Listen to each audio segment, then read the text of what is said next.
My name is Manideep, and today I'm here to make you guys know about my complete experience and also my journey, that how I've completed my 2 months internship at Ample Biocare Private Limited. Ample team is a pesticides and fertilizers company that which is spread across 7 states in India. Uh, it is actually divided into 6 companies, and one of the companies Ample Biocare. That is where I've actually worked. This is my first virtual internship.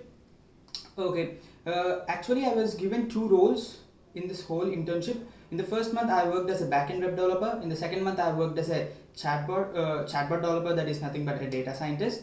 Uh, Ample Biocare doesn't have a very good web platform, so we as a group decided to make a very good web platform for them.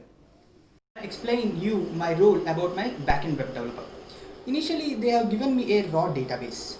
As you know that raw database consists of lot of redundancy, which is inefficient memory.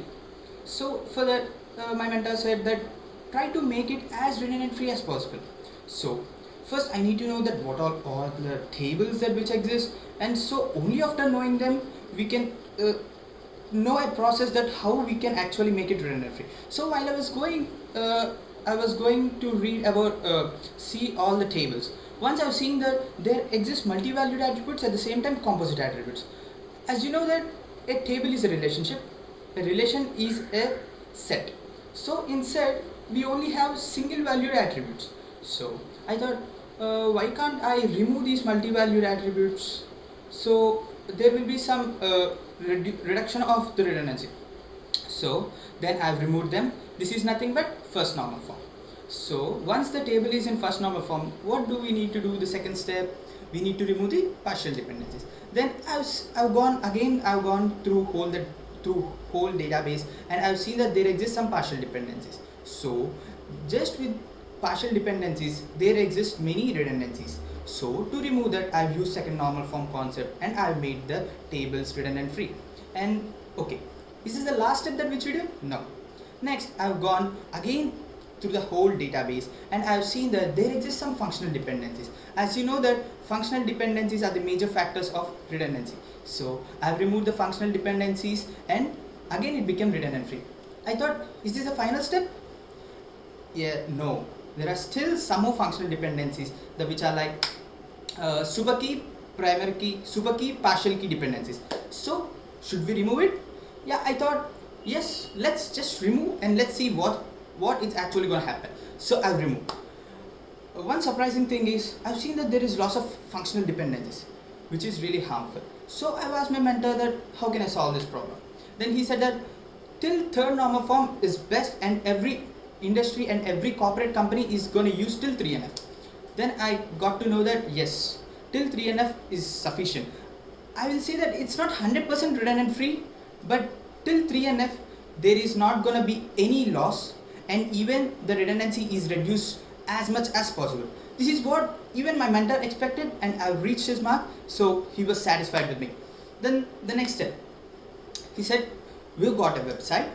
Then as we have multiple pages, then how can the variables pass through all the pages? Then I said, okay, I'll first go through the website and know how the variables are assigned, and then let me solve this problem. Then I came across something known as session variables. Session variables are the one which stores the user data, and that which helps those variables to pass across pages.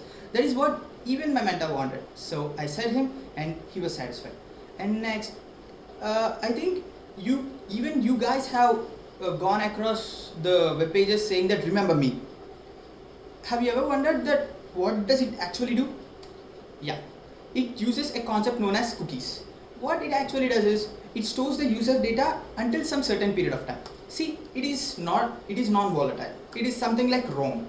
Till the time that which I keep, it's gonna be in ROM.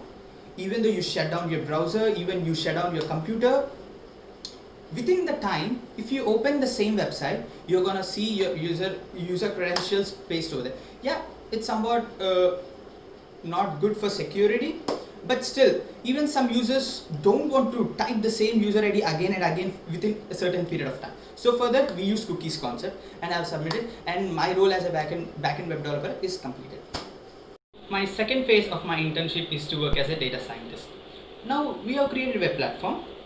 Now how can the customers actually interact with our website? Means once if they start to interact with our website, they will actually have a lot of queries. So how can we solve this? So is manually can we do it? Means if we can employ many people so that they can actually resolve all the queries of the customers, but we actually need to pay for each person, so it is not at all money efficient. So the next thing is to use a chatbot. You know that chatbot is very interactive, even customers like it. Even when customers try to interact with the chatbot, even the answers that which the chatbot gives are really good. So we thought of creating a chatbot for our website, so it will really tries to solve all the queries of the customers. There are generally two types of chatbots. One is rule based and the other one is generative model.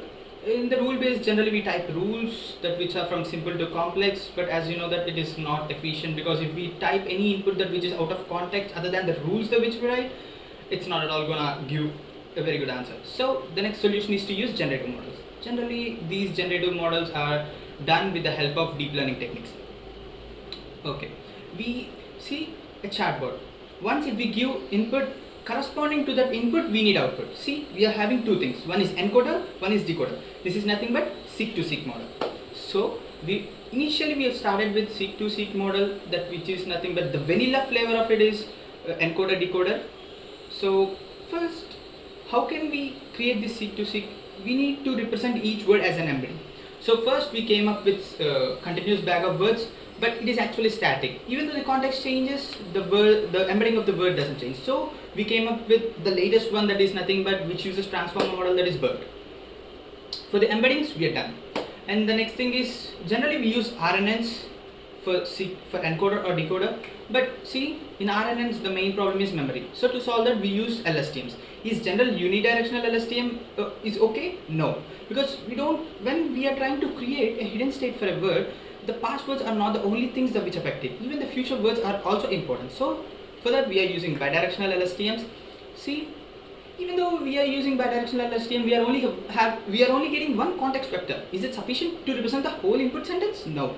So to solve this, we have used attention mechanism, and as you know that transformers uses self-attention. So we are done, and after doing all this stuff, and I have submitted the chatbot to my mentor, and he's really satisfied, and it's even deployed in real time, and it's really working fine. So my learning outcomes, the work that which we do in our university is completely different from the work that which we do in industry. So I recommend each and every student to go out and explore their interests and work in some good industries to get good knowledge so that they can boost their career. Thank you.